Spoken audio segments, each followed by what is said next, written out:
Hello, my name is Eli Diamond. I'm going to be making white chocolate ice cream today. I've been making ice cream for a number of years now, so hopefully this works out and you enjoy it. So the first thing that we're going to be doing is we're going to be mixing our sugar and eggs, and it's 3 eggs and 1 cup sugar with 2 extra tablespoons of sugar added.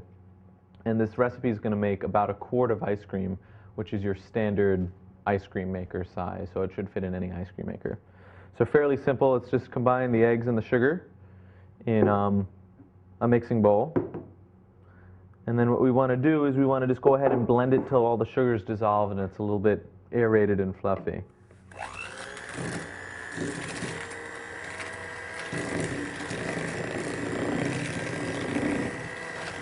And the important thing on this step is just to make sure that your sugar gets fully dissolved into the eggs. You don't want clumps.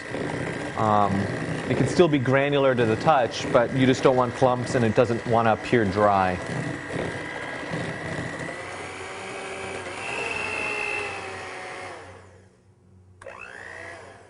We're just going to want to set that aside for later.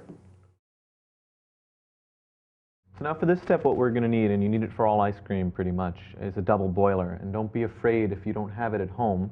You can make one using 2 similarly sized pots. And doesn't need to be fancy. You don't need to go out to the store and buy one. It's a fairly simple device that anyone can create.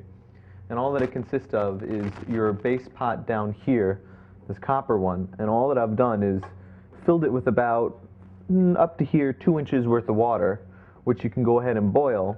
And then you just place another similarly sized pot into it. And what's important is when you place this in there, you want about this much of your second pot coated in water. And the purpose of this device is to go ahead and evenly heat the materials in this inner pot, this blue pot, without scalding it from the fire. So you're shielding it from the element or the fire underneath and providing a more uniform boiled water heat around it. So this will be where I put my ingredients, and the second pot is what's actually providing the heat. It's called a double boiler.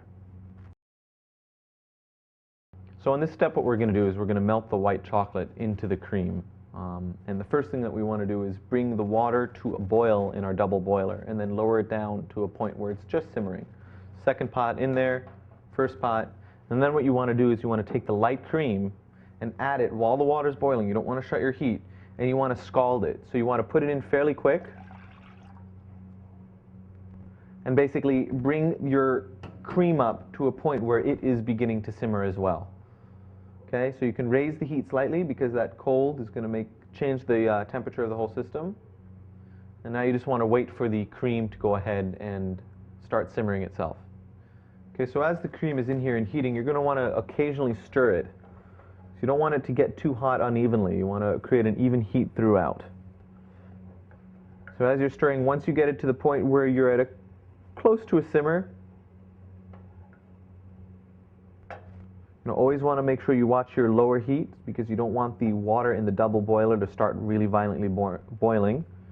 You need to take your white chocolate and you're going to gradually add it into the mixture. Be careful of splashback so you don't scald yourself.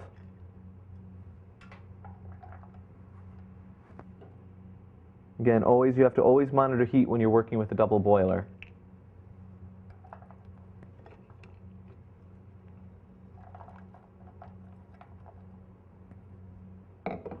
And once all your white chocolate is added, you're going to just go ahead and lightly stir this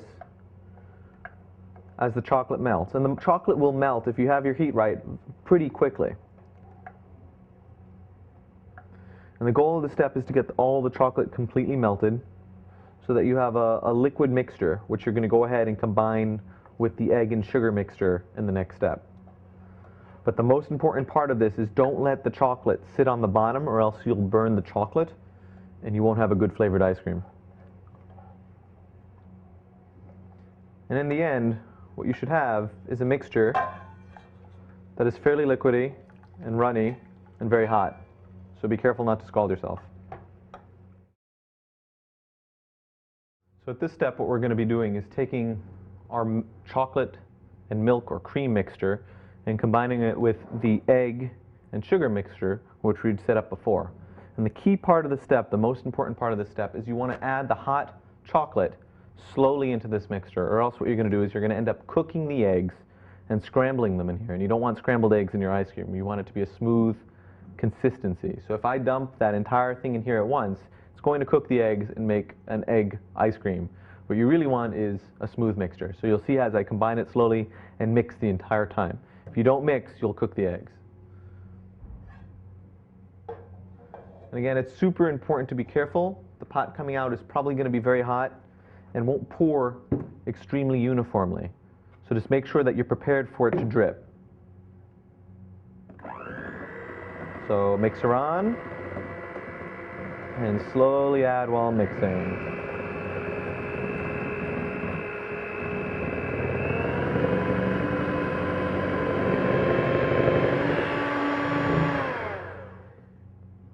You'll just want to well mix it. You'll find the sugar will dissolve almost completely at this point, and it's just a very well mixed layer. You don't want to eat this. It still has raw egg in it at this point. You want to let it sit and cool, and that slow cooling process is what's going to help cook the egg. So after you've gone ahead and mixed in your batch from the hot pot, you'll have a mixture that you'll then want to go ahead and add your heavy cream to. And this is 1.5 cups of heavy cream that we're adding into here. So you go ahead and same thing, you want to keep it moving at all times. Just go ahead and add your cool mixture in.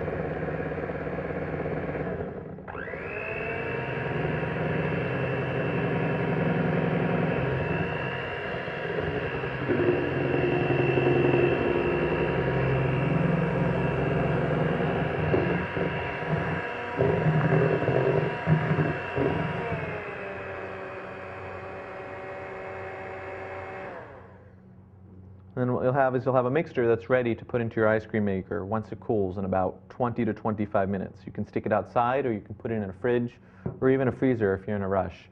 You just don't want it to freeze solid. You just want it to cool to room temperature. So after you've gone ahead and let your mixture cool, what you're going to be doing is putting it into your ice cream maker. And your mixture should be at least room temperature, if not colder. So you can even let it sit overnight if you wanted. What you're going to do is turn your ice cream maker on. Fairly simple step. And pour it in slowly. You do it neatly. You can get it all right down the center of the hole. There you go.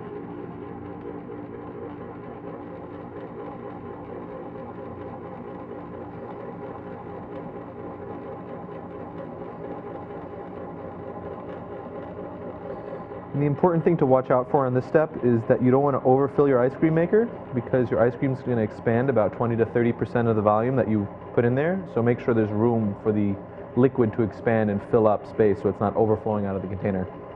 You let it spin here for about 20 to 30 minutes until it's a thick, soupy texture. So after you've gone ahead and freezed the mixture in another bowl for 4 to 8 hours, you'll have a finished product. It'll be a little thicker than this, and you'll be able to scoop it out and eat it and serve it. And it should, again, freeze for 4 to 8 hours, and you'll have this. Hope you enjoy.